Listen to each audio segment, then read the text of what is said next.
Welcome students. আজকের ভিডিওতে তোমরা জানো যে আমরা ভয়েস চেঞ্জ শিখে ফেলেছি, টেন্স আমাদের শেখা কমপ্লিট।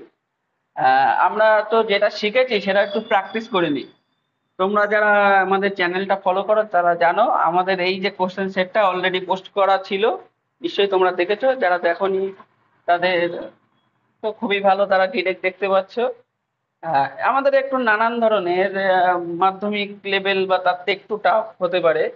আহ, সব টেন্স কম বেশি মিলিয়ে এই 10টা প্র্যাকটিস সেট আছে, আমরা চেষ্টা করব 10টা প্র্যাকটিস সেট করার। এবং প্রত্যেকটা জিনিস তোমরা যদি কোনোটা মনে করো শিখতে বুঝতে একটু অসুবিধা হলো, আশা করি হবে না। যদি তোমরা না শিখে থাকো তাহলে আমাদের চ্যানেলের ভিতরে যাবে, প্রত্যেকটা এই যে sentence wise, tense wise, voice tense ডিটেলে শেখানো আছে। তোমরা সেখান থেকে দেখে নিতে পারো যেটা তোমাদের অসুবিধা হবে।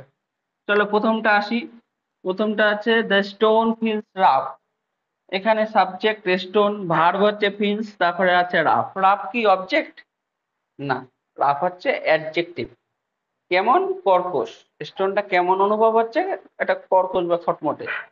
তাহলে এই রাফটা হচ্ছে অ্যাডজেক্টিভ। তাহলে যদি ভার্বের পরে অ্যাডজেক্টিভ থাকে তাহলে কোন ভয়েস হয়? তোমরা যারা শিখেছো জানো, সেটা হয় কোয়াসি প্যাসিভ ভয়েস। এটা কোয়াসি প্যাসিভ ভয়েস চেনার একটাই উপায়, অবজেক্টের জায়গায় অ্যাডজেক্টিভ থাকবে। তাহলে এটা আমরা করি। এটার গঠন তোমরা মেন ভিডিওতে পেয়ে যাবে, তাও দেখে নাও, এখানে দেখেও শিখতে পারবে। প্রথমে সাবজেক্ট বসবে, তারপর যে টেন্স আছে সেই টেন্স অনুযায়ী একটা মোডাল ভার্ব আসবে। প্রেজেন্ট টেন্স আছে বলে ইজ, দ্য স্টোন ইজ, তারপরে যে অবজেক্ট আছে অবজেক্ট বসে যাবে। রাফ, তারপরে আসবে হোয়েন, তারপর ইট বা দে। এখানে স্টোন একটা বোঝাচ্ছে, যদি স্টোনস লেখা থাকতো তাহলে দে হতো, তাহলে ইট, তারপরে ইজ, তারপরে ফিলের ভিতরে felt. The stone is rough when it is felt. এটা হচ্ছে quasi passive, quasi passive voice. যারা ডিটেলে শিখতে চাও তারা আমাদের লিঙ্ক দেওয়া থাকবে মেন ভিডিওতে, তোমার ডেসক্রিপশন লিঙ্ক দেওয়া থাকবে, দেখে নিও। আমরা 2 নম্বরে আসি। বলছে whom will you be calling tomorrow. কালকে তুমি কাকে ফোন করতে যাচ্ছ, মানে কাকে ফোন করতে থাকবে। দেখো এখানে ডব্লিউএইচ ওয়ার্ড দেওয়া আছে, ইন্টারোগেটিভ সেন্টেন্স আমরা বুঝছি। ডব্লিউএইচ ওয়ার্ড দিয়ে থাকলে প্রথমে ডব্লিউএইচ ওয়ার্ড বসে, কিন্তু হুম থাকলে কি বসে?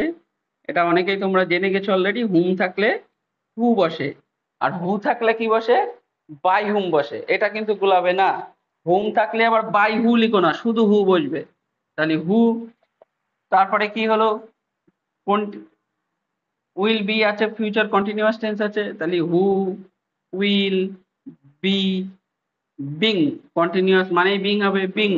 তারপরে ভার্বের ভিতরে called, by you subject, by you, তারপরে টুমরো, ডট ডট লিখে দিলাম, টুমরো। তাহলে এটা কি হলো? হুম থাকলে হু হয়, তারপর যে টেন্স আছে সেই টেন্সেরই আমরা ভয়েস করলাম। তাহলে who will be being, continuous মানেই বিং থাকে। Who will be being called by you tomorrow. আশা করি বোঝা গেল। পরেরটায় আসি আমরা। বলছে হুইচ ক্লাস। এটাও দেখো ডব্লিউএইচ ওয়ার্ড দিয়ে। এটার মধ্যে তফাৎ আছে, আমি যেগুলো একটু ডিফারেন্স সেগুলোই দেখাচ্ছি, যেগুলো তোমাদের ভুল হয় বেশি সেগুলোই দেখাচ্ছি। বলছে which class has Rima been reading for 2 months. 2 মাস ধরে কোন ক্লাসে পড়ছে রিমা? কোন ক্লাসে পড়ছে আমরা দেখি নেই। তাহলে হুইচ ক্লাস, এখানে দেখো কোন ক্লাস। এটা কিন্তু একটার সঙ্গে একটা ইন্টার কানেক্টেড। তাহলে এই দুটোকে আমরা আলাদাভাবে করতে পার, মানে আলাদা করলে ভুল হয়ে যাবে আমাদের। তাহলে কি করতে হবে? ডব্লিউএইচ ওয়ার্ড প্রথম বসে, অতএব হুইচ ক্লাস, হুইচ ক্লাস আগে লিখে নিতে হবে। এবার টেন্স ওয়াইজ হবে। হ্যাজ বিন রিডিং আছে, তার মানে present perfect continuous tense. Which class, class যেহেতু সিঙ্গুলার তাহলে হ্যাজ, তারপরে বিন, তারপরে কন্টিনিউয়াস টেন্স আছে বলে বিং হবে, হ্যাজ বিন বিং। তারপর রিড, রিডের ভিতরে কি হয়? রিডের ভিতরে রেড হয়। Which class had been being red, subject কি আছে?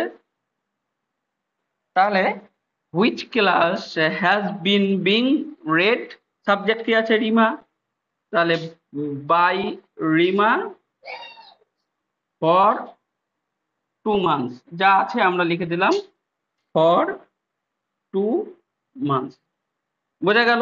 তাহলে হুইচ ক্লাস যেটা হলো যে টেন্স আছে, আমরা জানি present perfect continuous tense, has been already আছে, যেহেতু কন্টিনিউয়াস বলে বিং হলো, ভার্বের ভিতরই হলো বাই প্লাস সাবজেক্ট, এটা তোমরা জানো। তারপরে আসি ডোন্ট মেক এ নয়েজ। এবার দেখো মেক এ নয়েস, কোনো নয়েস তৈরি করো না বা কোনো ঝগড়া করো না। তাহলে এখানে ভার্ব আছে, এখানে অবজেক্ট আছে। অবজেক্ট থাকলে ইম্পারেটিভ সেন্টেন্সে কিভাবে হয় তোমরা দেখে নিও যারা জানো না ডেসক্রিপশনে। তাহলে অবজেক্ট থাকলে লেট দিয়ে বাক্য শুরু হয়, তাহলে লেট, যেহেতু বাক্যটা নেগেটিভ আছে লেটের পরেই নট বসে যাবে, লেট নট, তারপরে object, let not a noise, তারপরে বি, তারপর ভিতরি, ভিতরি কি মেকের ভিতরি মেড। হয়ে গেল একদম সোজা। আমরা পরেরটাই আসি।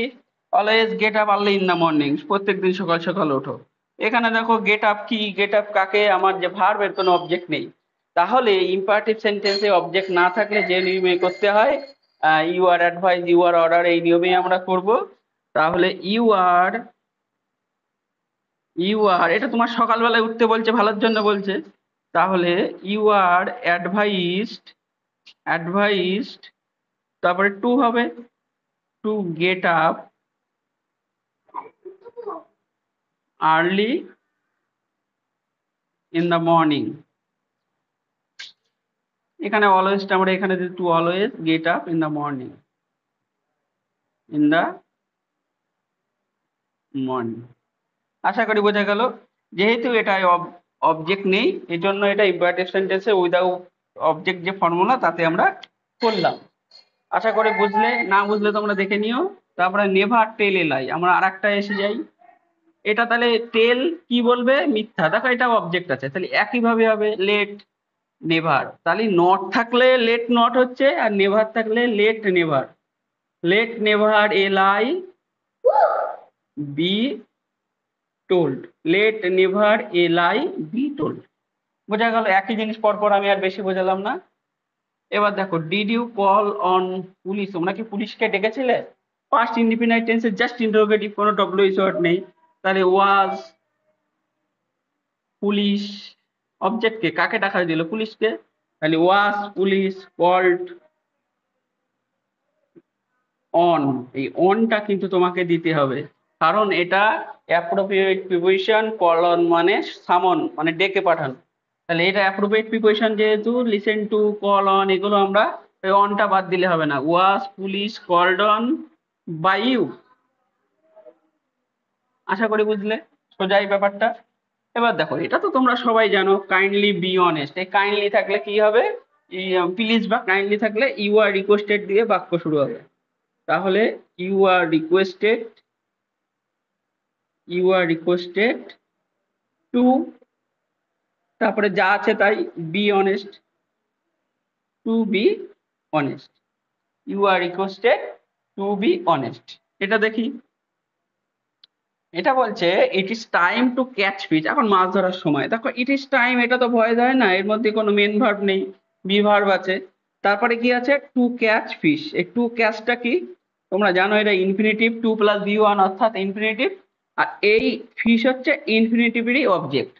তাহলে এটা আমরা শিখেছি ভয়েস অফ ইনফিনিটিভ, আমরা সেই ফর্মুলায় করব। তাহলে কি আছে এখানে, যা আছে তাই, এটা যেহেতু কিছু হওয়ার নেই তাহলে এটা যা আছে তাই বসে গেল, ইট ইজ টাইম। তারপরে একটা ফর দিলে ভালো হয়, না দিলেও হয়, তাহলে ফর, তারপরে অবজেক্ট আগে আসবে ফর ফিশ,